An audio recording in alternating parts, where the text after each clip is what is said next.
आप सभी को मेरा नमस्कार। ई मनु वीडियो ट्यूटोरियल के इस भाग में हम देखेंगे कि डिपार्टमेंट के एसीएस और जो प्रिंसिपल सेक्रेटरी हैं वो e-manu.up.gov.in पे कैसे उसको यूज़ करेंगे डिपार्टमेंट लॉगिन को। तो इसमें जैसे हमने डिपार्टमेंट के लिए जो हर डिपार्टमेंट के नोडल ऑफिसर का एक लॉगिन बना हुआ है, वैसे ही इसमें जो है एसीएस का भी लॉगिन बना हुआ है, डिपार्टमेंट के एसीएस का लॉगिन बना हुआ है। तो हम जैसे ही e-manu.up.gov.in पे ओपन करेंगे अपने वेब ब्राउज़र पे, तो उसमें जो हमारे लॉगिन पैनल के अंदर डिपार्टमेंट वाला सेक्शन है उस पर हम क्लिक करेंगे। उस पर जैसे ही क्लिक करेंगे तो आपको ये पेज आपको सामने खुल के आ रहा है, डिपार्टमेंट लॉगिन ये आ जाएगा खुल के। तो जो नोडल के लिए भी सेम पेज ही ओपन होकर आएगा डिपार्टमेंट लॉगिन के थ्रू, और जो एसीएस और पीएस हैं उनके लिए भी ये सेम पेज ओपन हो करके आएगा। और जो डिपार्टमेंट के अंदर जो सब डिपार्टमेंट बने हुए हैं वो भी जो है डिपार्टमेंट लॉगिन के थ्रू ही जो है यहाँ पे एंट्री करेंगे लॉगिन के थ्रू। तो इस वीडियो ट्यूटोरियल में हम देखेंगे कि एसीएस और पीएस जो हमारे विभागों में हैं वो कैसे इस पोर्टल को यूज़ कर सकते हैं। तो देखिए हमने यहाँ पे ऑलरेडी क्लिक करके रखा हुआ है डिपार्टमेंट लॉगिन पे, तो हम यहाँ पे आ गए हैं। अब हमने क्या किया, एक डेमो यूज़र बना रखा है टेस्ट आपको इसका डेमो देने के लिए। तो हम यहाँ पे क्या करेंगे, यूज़र नेम हमने टाइप किया,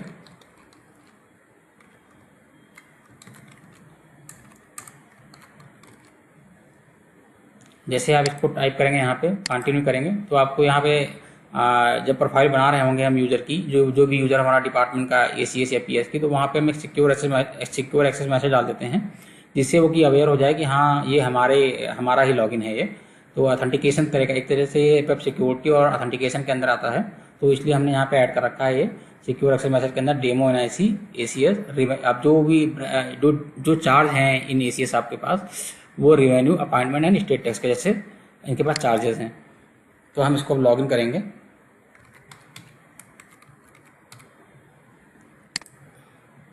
यहाँ पे कैप्चा डालेंगे, कैप्चा डालने के बाद इसमें एंटर करेंगे हम लॉगिन पे। अब देखिए हमने जैसे ही लॉगिन किया तो आपको सामने एक डैशबोर्ड खुल के आ जाएगा, तो जिसमें दिखाएगा कि आपको दिखा रहा है डैशबोर्ड एसीएस/पीएस और किन विभागों का चार्ज है इनके पास, वो आपको यहाँ पे दिख जाएगा। सपोज यहाँ मानिए अगर सिंगल विभाग का मानिए रेवेन्यू का चार्ज होता तो आप खाली आपको यहाँ पे रेवेन्यू दिखता, क्योंकि कई बार ऐसा होता है कि कई सारे अधिकारियों के पास कई सारे विभागों के चार्ज होते हैं, तो इसलिए यहाँ पे ऑप्शन दिया गया हुआ है।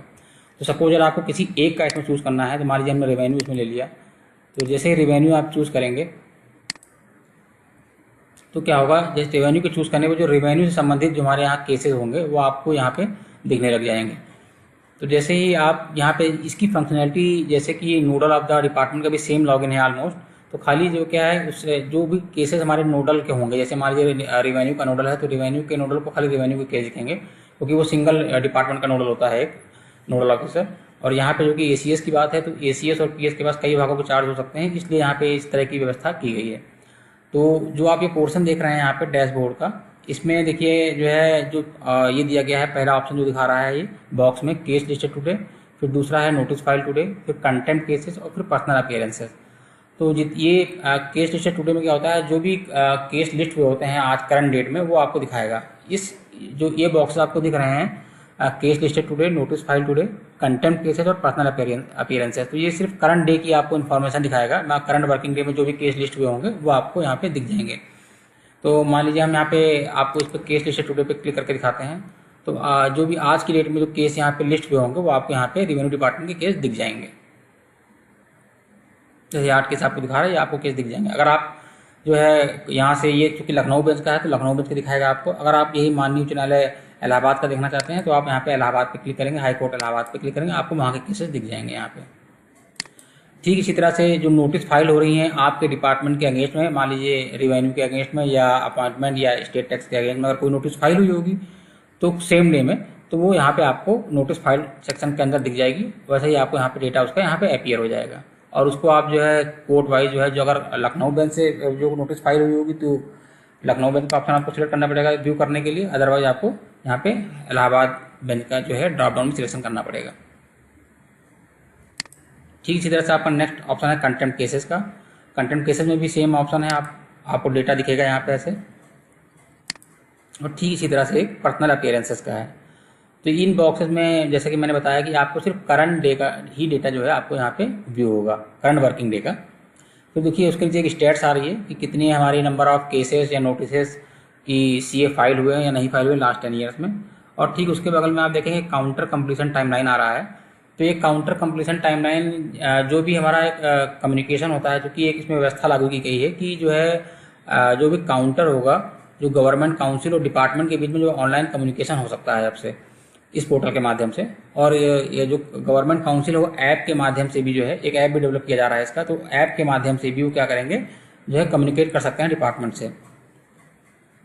तो क्या होगा, जैसे ही ये कोई कम्युनिकेशन या मतलब किसी केस के अगेंस्ट में कोई काउंटर या कम्युनिकेशन होता है, तो वो क्या करेगा, जैसे ही वहाँ से काउंसिल जो है करस्पॉन्डेंस करेगा और जो है वहाँ पे करस्पॉन्डेंस की काउंटर की टाइमलाइन डालेगा। जैसे जो टाइमलाइन डालेगा उसके अकॉर्डिंग वहाँ पे ये यहाँ पे आपका जो है ये जो बार जो आपको ये दिखा रहे हैं काउंटर कंप्लीशन टाइमलाइन में, वहाँ पे रिफ्लेक्शन आएगा। जैसे मान लीजिए आपका कोई काउंटर जो है 5 दिन के अंदर बचा हुआ है, कोई 5 से 15 दिन के 5 से 15 दिन के बीच का है, और कोई जो है 15 से 30 दिन के बीच का है, तो वो रिफ्लेक्शन आपको यहाँ पे दिखेगा। टाइम उसकी ड्यूरेशन के अकॉर्डिंग यहाँ पे आपको डेटा रिफ्लेक्ट होगा। तो मान लीजिए यहाँ पे भी हम देख लेते हैं 5 से 15 दिन पे, देखिए ये काउंटर हमारे हैं, इसमें क्या डेटा दिखा रहा है आपको, किस केस के अगेंस्ट में काउंटर है, पटिशनर नेम क्या है, रिस्पॉन्डेंट नेम क्या है, फाइलिंग डेट क्या थी, और इसकी हियरिंग डेट क्या है, कंप्लायंस डेट क्या है, और काउंटर नेम क्या है।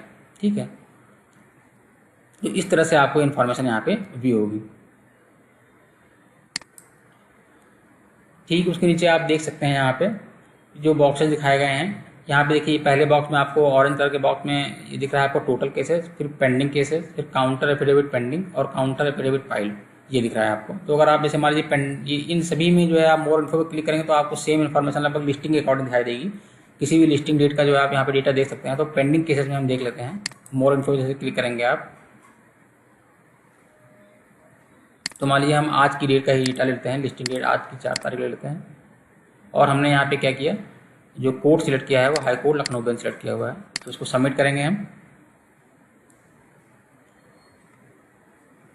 तो जैसे ही सबमिट करेंगे तो आज की डेट की जो भी लिस्टिंग वाले केस होंगे हमारे हाई कोर्ट लखनऊ बेंच में, तो वो आपको यहाँ पे दिख जाएंगे। ये देखिए ये आपको दिख रहे हैं। और अगर आप चाहते हैं कि इन केसेस की लिस्ट को डाउनलोड करना, तो आप यहाँ पे ये आपके कई सारे आइकॉन्स दिए गए हैं, इन पे आप क्लिक करेंगे और ये आपके केस यहाँ से डाउनलोड हो जाएंगे एक्सेल के फॉर्म में, या प्रिंट भी कर सकते हैं आप इनको यहाँ पे। अब देखेंगे उसके ऊपर ये फिल्टर का ऑप्शन दिया गया है। ठीक इसे जैसे ही आप फिल्टर करते हैं सबसे पहला ऑप्शन फिल्टर का आता है। फिल्टर के ऑप्शन में देखिए आपको यहाँ पे कई तरह के ऑप्शन, लिस्टिंग ऑर्डर के वाइज फिल्टर कर सकते हैं आप। अगर आपने किसी को असाइन हुआ हो तो उसके अकॉर्डिंग आप यहाँ पे जो है इसको फिल्टर आउट कर सकते हैं। केस टाइप के अकॉर्डिंग भी इसको आप फिल्टर कर सकते हैं। सारी केसेस की लिस्ट आ रही है ड्रॉप डाउन में, यहाँ से आप इसको जो है फिल्टर कर सकते हैं। क्योंकि ये ACS का लॉगिन है, तो यहाँ पे देखिए एक फैसिलिटी और दी गई है डिपार्टमेंट्स की। तो जैसे क्योंकि हमने जैसे कि पहले बताया कि कई सारे चार्जेस हो सकते हैं ACS के पास, तो इसलिए यहाँ पे फिल्टर का ऑप्शन दिया गया है कि वो पर्टिकुलर किसी डिपार्टमेंट का जाकर के जो है यहाँ पे अपना देख सकता है। मान लीजिए रेवेन्यू का देखना है तो रेवेन्यू पे हमने क्लिक कर दिया और रेवेन्यू का यहाँ पे डेटा आपको फिल्टर होकर दिखने लगेगा। ये देखिए सारे केसेस चूँकि रेवेन्यू के हैं तो ये आपको यहाँ पे सारी लिस्ट पूरी दिख रही है। तो लिस्ट में से क्या क्या इन्फॉर्मेशन आती है, आपको नोटिस नंबर आता है, फिर case number, petitioner name, respondent और काउंसिल का नाम। अगर कोई गवर्नमेंट काउंसिल आउट होता है तो यहाँ पे जो है यहाँ पे दिख जाएगा आपको। फिर आपको जो एक्शन का बटन यहाँ पे दिख रहा है, देखिए एक्शन के बटन में कुछ आपको इन्फॉर्मेशन यहाँ दिख रही है। केस स्टेटस दिख रहा है, view all party, view petitioner copy, view counter and correspondence. तो ये ऑप्शन जैसे हैं आपके, तो इसमें से कि आपको जो केस की स्टेटस है वो केस की स्टेटस आपको दिख जाएगी यहाँ पे। व्यू ऑल पार्टी पे क्लिक करेंगे तो आपको जो है जितनी पार्टीज होंगी इसमें मेन पार्टी और एक्स्ट्रा पार्टी वो दिख जाएंगी डिपार्टमेंट की। पटिशनर कॉपी, मान लीजिए कोई अगर स्कैन कॉपी यहाँ पे अपलोड हुई होगी रीड के अगेंस्ट में, इस केस के अगेंस्ट में, तो वो आपको यहाँ पे दिख जाएगी।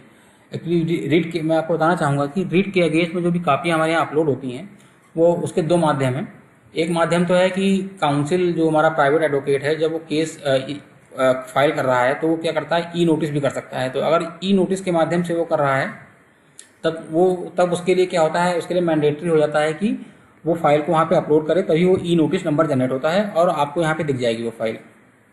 तो ये जो नंबर आप यहाँ पे देख रहे हैं नोटिस नंबर में, तो वहाँ पे खाली इस ई के आगे इस नोटिस नंबर के आगे ई लग जाएगा, EL 2025, और फिर आगे जो है ये नंबर है। इस तरह के नंबर जो यहाँ पे जनरेट होंगे। EL मान लीजिए लखनऊ से है तो EL होगा, और अगर इलाहाबाद से कोई नोटिस जनरेट हुई होगी तो EA से शुरुआत हो जाएगी उसकी। तो अगर कोई नोटिस जो है प्राइवेट काउंसिल के द्वारा अपलोड की गई होगी तो आपको यहाँ पे व्यू पटिशनर कॉपी में दिख जाएंगी। और फ्यूचर में ये प्रोविजन भी आएगा कि जो है पटिशनर की, क्योंकि स्कैन कॉपी जो हो सकता है कि बाद में जो है जो फिजिकली यहाँ पे हमारे रिसीव हो रही हैं काउंटर पे, ऑफिस के अंदर, वो भी जो है इस पर स्कैन करके अपलोड की जा सकती हैं। तो आपको वो कॉपी भी यहाँ पे दिख जाएंगी। तो आप जैसे भी पेशेंट कॉपी पे क्लिक करेंगे तो आप जो है यहाँ पे उस रिट की कॉपी को यहाँ देख सकते हैं। इसी तरह से उपयुक्त काउंटर करस्पॉन्डेंस है। मान लीजिए इसी केस को जो है किसी गवर्नमेंट काउंसिल को अलॉट किया गया है और उस गवर्नमेंट काउंसिल ने डिपार्टमेंट से, रेवेन्यू डिपार्टमेंट से जो है कम्युनिकेट किया है ऑनलाइन केस के रिगार्डिंग और कोई इन्फॉर्मेशन मांगी है, तो वो आपको यहाँ पे दिख जाएगी। तो यहाँ पे खाली जो एसीएस को वो यहाँ पे राइट्स है कि वो खाली उनकी करस्पॉन्डेंस में यहाँ से व्यू कर सकता है और देख सकता है, यानी काउंटर जो भी ओपन हुआ होगा वो देख सकते हैं वो, और यहाँ पे जो करस्पॉन्डेंस हुई होगी नोडल के बीच में और गवर्नमेंट काउंसिल के बीच में वो यहाँ पे आपको दिख जाएगी। और साथ में अगर दोनों के द्वारा कोई भी इस करस्पॉन्डेंस में कोई भी डॉक्यूमेंट अपलोड किया होगा तो वो डॉक्यूमेंट भी आपको यहाँ पे दिख जाएगा। तो इसमें इस ऑप्शन इस पेज पे इतना ही था। अब हम एक एक करके इनके जो मीनू ऑप्शंस हैं वो हम देखेंगे। जो हमारे लेफ्ट साइड वाले मीनू दिए गए हैं उनको देख लेंगे। तो डैशबोर्ड का सेक्शन देखिए हम आपसे डिस्कस कर चुके हैं। डैशबोर्ड के सेक्शन में एक चीज़ और है, जैसे कोई आप यहाँ मैसेजिंग या करस्पॉन्डेंस हुई होगी तो यहाँ पे उसका एक बॉक्स रिफ्लेक्ट हो गया। जैसे मैसेज का एक बॉक्स है, तो ये मैसेज का बॉक्स यहाँ पे इसलिए दिख रहा है आपको क्योंकि किसी केस के अगेंस्ट में अगर इंटरनल डिपार्टमेंट के बीच में कम्युनिकेट करना है, जैसे कि एसीएस जो एसीएस महोदय के बीच में या नोडल ऑफ द डिपार्टमेंट के बीच में या सब डिपार्टमेंट के बीच में कोई क्वेरी है, कोई मैसेजिंग करनी है, तो आपको ये आपस में इंटर कम्युनिकेट कर सकते हैं। पर्सनली वाला 1-to-1 कम्युनिकेशन होता है, जैसे आप व्हाट्सएप या मैसेजिंग करते हैं, जनरल मैसेज करते हैं लोगों को, तो आप यहाँ पे किसी केस के अगेंस्ट में आप मैसेज कर सकते हैं।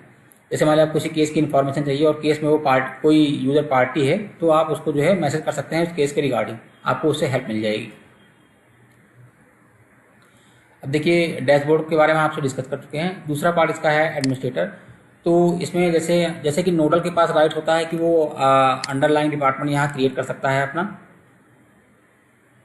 और फिर जैसे ही वो अंडरलाइन डिपार्टमेंट क्रिएट करता है फिर उसको क्या करता है, उस डिपार्टमेंट के लिए यूजर क्रिएट करता है। तो अभी ये राइट जो है चूँकि एसीएस लेवल पे नहीं है क्योंकि ये नोडल अपने स्तर से ही करेगा, तो ये नोडल के लेवल पे ये भी चीज़ें अवेलेबल हैं। नोडल के जो वीडियो हमने डिपार्टमेंट का बनाया हुआ है नोडल का, तो उसमें ये चीज़ें वहाँ पर बताई गई हैं। जैसे ही हमें आगे परमिशन मिलती है तो हम उसको जो है इसमें भी इसको अलाउ कर देंगे, इसको इसमें भी ऑन कर देंगे। तो जैसे ही यहाँ पे आप अंडरलाइन डिपार्टमेंट क्लिक करेंगे तो अभी के लिए चूँकि डिसेबल है, जैसे ही कहा जाएगा कि तुरंत इसको इनेबल कर दिया जाएगा। जैसे ही आप यहाँ पे अंडरलाइन डिपार्टमेंट ऐड कर देंगे, अंडरलाइन डिपार्टमेंट आपका ऐड हो जाएगा। फिर उस एडेड डिपार्टमेंट के लिए आप क्या करेंगे, यहाँ से क्या करेंगे, एक उसका यूजर क्रिएट कर देंगे उस डिपार्टमेंट के लिए, उस सब डिपार्टमेंट के लिए। तो यहाँ पे उसका यूजर क्रिएट हो जाएगा। बस ये इसमें इतना ही है। अब देखेंगे कि डेली बुलेटिन वाले केस में क्या है। डेली बुलेटिन के केस में जैसा कि मैंने आपको डैशबोर्ड पे दिखाया था कि आपको केस लिस्टेड टुडे दिख रहा है, नोटिस फाइल टुडे दिख रहा है, कंटेंट केसेस दिख रहा है, पर्सनल अपीयरेंसेस दिख रहा है। तो डेली बुलेटिन के केस में भी सेम चीज़ें हैं, बस इसमें एक फैसिलिटी ये दी गई है, आप इसमें बैक डेट का भी, जैसे मान लीजिए आपको केसेस देखने हैं तो आपको दिख जाएंगे। मान लीजिए आपको यहाँ पे देखना है कि रेवेन्यू के 3 तारीख के केस कितने थे, तो हम यहाँ पे क्लिक करेंगे। यहाँ पे पहले कोड सिलेक्ट कर लेंगे, फिर हमने डेट ले लिया और फिर हमने यहाँ पे ड्रॉप डाउन में डिपार्टमेंट वाइज में, क्योंकि मल्टीपल डिपार्टमेंट्स थे हमारे 3 डिपार्टमेंट्स, तो हमने किसी एक का देखना है तो हमने उसको फिल्टर किया यहाँ पे, या हम किसी और बैक डेट का देख लेते हैं 28 मई का।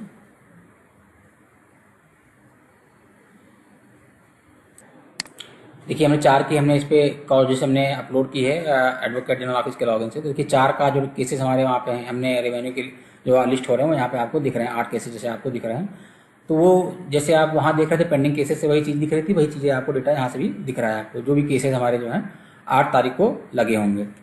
तो वो देखिए यहाँ पे आप वहाँ से भी जैसे आप देख रहे थे केस की स्टेटस देख पा रहे थे, केस की इस पर क्लिक करेंगे तो केस का स्टेटस क्या है इसमें अब आपको दिख जाएगा। कितनी पार्टीज़ हैं इसमें, आप व्यू ऑल पार्टीज़ पे क्लिक करेंगे तो वो आपको दिख जाएंगे कि मेन पार्टीज़ कौन है और एक्स्ट्रा पार्टीज़ कौन है। और आप जो भी करस्पॉन्डेंस हुई होगी इस केस के अगेंस्ट में गवर्नमेंट काउंसिल के बीच में और नोडल ऑफ द डिपार्टमेंट के बीच में या सब डिपार्टमेंट के बीच में, वो आपको यहाँ से दिख जाएगा।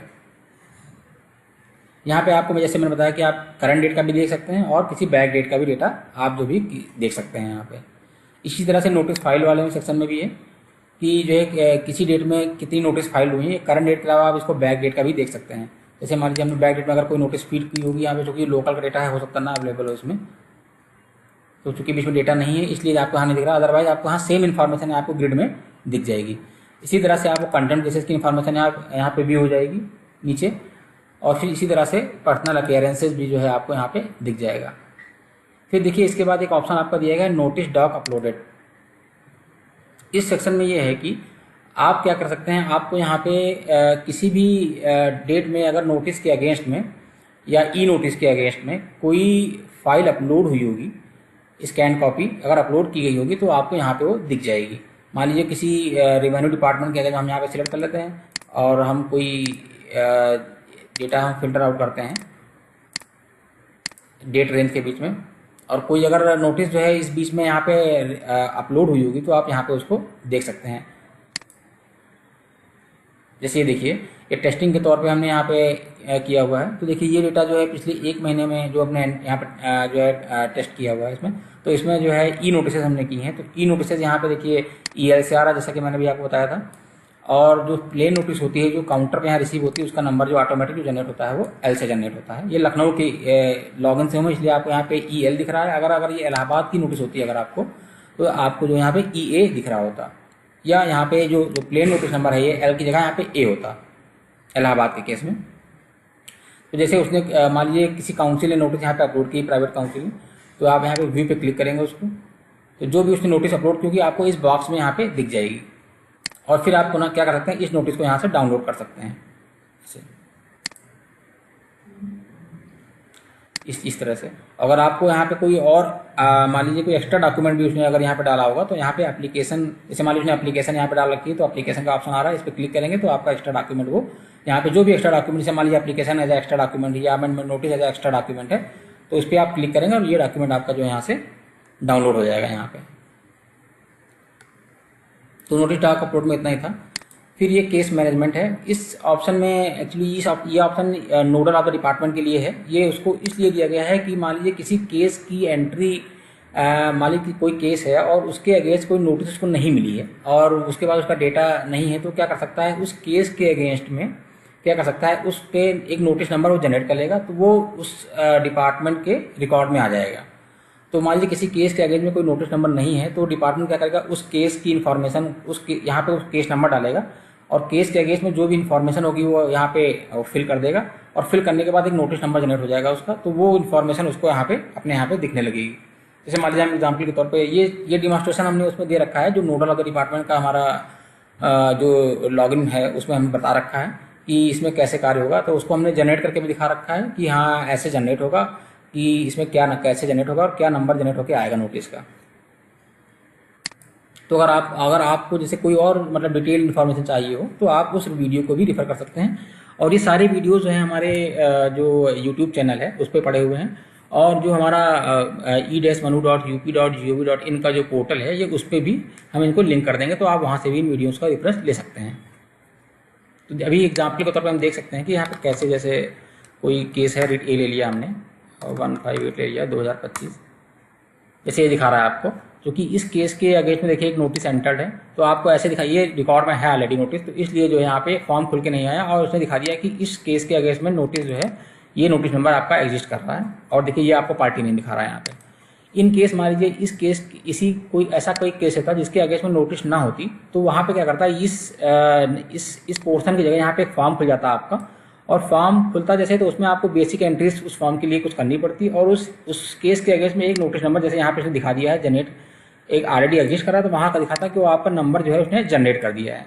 तो इस पोर्शन में केस एंट्री डिपार्टमेंट में इतना ही था। जैसे ही वो नंबर जनरेट हो जाएगा फिर आपको केस लिस्ट ऑप्शन में यहाँ पे दिखने लगेगा, यहाँ पे जो भी नंबर आपने, जितने भी नंबर आपने जनरेट किए होंगे वो आपको यहाँ पे दिखने लगेंगे। फिर हमारा ये कम्युनिकेशन मॉड्यूल है। ये मॉड्यूल जैसे कि मैंने बताया कि भी जैसे डैशबोर्ड पे आप जो मैसेज का ऑप्शन देख रहे थे, ये वही चीज़ है। तो जैसे ही आप मैसेज पे यहाँ पे क्लिक करेंगे तो आप किसी भी केस के अगेंस्ट में मान लीजिए कोई मैसेज करना चाहते हैं, जैसे मान लीजिए हमने हाई कोर्ट लखनऊ में ले लिया, यहाँ पे हमने WPIL ले लिया, यहाँ से 138/2025 ले लिया, न्यू मैसेज पे क्लिक कर दिया। अब जैसे आप न्यू मैसेज पे क्लिक करेंगे आप, तो जैसे जिस केस के भी अकॉर्डिंग, जिस केस में भी जो भी पार्टी होगा, तो आप उसको अगर यहाँ फीड हुई होगी वो पार्टी, तो आप उसको कुछ मैसेज करना चाहते हैं, या जो है नोडल ऑफ द डिपार्टमेंट या सब डिपार्टमेंट जो है आपस में मैसेजिंग करना चाहते हैं किसी केस के अकॉर्डिंग, तो क्या करेंगे, वो केस नंबर डालेंगे। जैसे केस नंबर डालेंगे, अगर वो पार्टी होगा बंदा उसमें, तो उसको जो है वहाँ पे मैसेज करने का ऑप्शन आएगा। अगर उसको कोई डाउट होता है केस से रिलेटेड, वो तो वहाँ पे देख सकता है। और यहाँ पे क्या करेगा, वो क्या करेगा, किसको करना है मैसेज वो दे लेगा। जैसे आप मेल करते हैं वैसा ही ऑप्शन है ये। तो यहाँ पे उसने 2 कर दिया और मैसेज में टाइप कर दिया। अब हमने टाइप कर दिया हेलो फॉर टेस्टिंग। फिर हमने कोई अगर डॉक्यूमेंट आपको अपलोड करना है तो यहाँ से कोई डॉक्यूमेंट भी अपलोड कर सकते हैं उसका।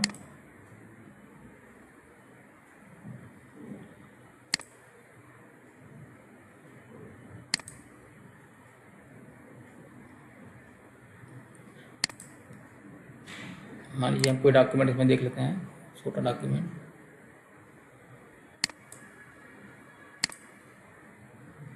एक ही पड़ा हुआ है, इसको हम अपलोड कर देते हैं, क्योंकि इसमें एक लिमिट है 5 MB से ज़्यादा का डॉक्यूमेंट ही नहीं लेगा।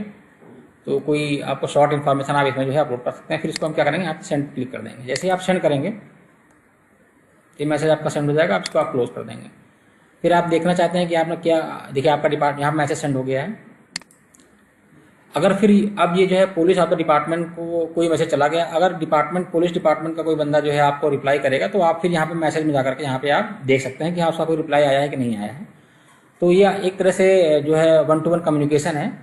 जो है इसमें जो है 1-to-1 कम्युनिकेशन जो है जो ACS महोदय हैं उनके बीच में, या नोडल ऑफ द डिपार्टमेंट के बीच में, या सब डिपार्टमेंट के बीच में किया जा सकता है किसी केस के अगेंस्ट में।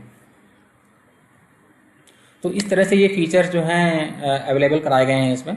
और जो नोडल ऑफ द डिपार्टमेंट है उसके पास हो सकता है कुछ ज़्यादा फीचर्स वहाँ पे हैं, क्योंकि वो सारा राइट्स जो है उसके पास है। तो यहाँ पे ACS महोदय को सिर्फ एक व्यू करने का राइट्स है कि वो व्यू कर सकते हैं कि क्या करस्पॉन्डेंस किसी केस से अगेंस्ट में हो रही है, और वो मैसेज कर सकते हैं कि हाँ इसकी, जैसे कोई अगर उनको रिक्वायरमेंट चाहिए हो, कोई केस की इन्फॉर्मेशन चाहिए हो, तो यहाँ से वो मैसेज कर सकते हैं नोडल को या सब डिपार्टमेंट को सीधे।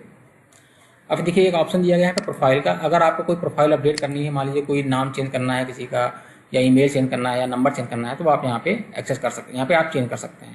जैसे आप सिक्योर एक्सेस मैसेज जो आपको मैं बता रहा था, ये सिक्योर एक्सेस मैसेज देखिए हमने यहाँ पे एंटर किया हुआ है। तो देखिए आप यहाँ पे 3, चूंकि आपके पास डिपार्टमेंट है तो हमने यहाँ पे तीनों के नाम डाल रखे थे। ये वही चीज़ें जब आपको लॉगिन आप करते हैं तो आप अपने यूजर से, तो आपको दिखता है ये मैसेज।